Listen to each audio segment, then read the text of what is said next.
সবাইকে শুভ রথযাত্রা। কিন্তু আমি নিজেই কিন্তু রথ দেখতে যাইনি। আমি চিন্তা করলাম এই গরমে এই ভিড়ের মধ্যে বাচ্চা মেয়েটাকে নিয়ে যাব। যদিও ওর কোনো রকম প্রবলেম হয়ে যায় যার মধ্যে ওর এখন প্রচণ্ড সর্দি কাশি লেগেছে। তাই আমি ওকে নিয়ে চলে গেলাম শিলিগুড়ি বাঘাযতীন পার্কের উল্টো দিকে মঞ্জিনিসে। সেখানে ভেতরটা এসিও আছে, আমার মেয়েও খুব আনন্দ করতে পারল। আর সেখানে বিভিন্ন রকমের খাবার দেখে তো ও খুবই উৎসাহিত হয়েছে। মাত্র ১৫০ টাকা নিয়ে আমি সেদিন বেরিয়েছিলাম।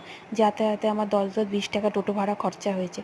আর ১৩০ টাকার মধ্যে মেয়ের জন্য কিনেছি একটা চকলেট পেস্ট্রি, আমি খেয়েছিলাম একটা সুইট বাইটস।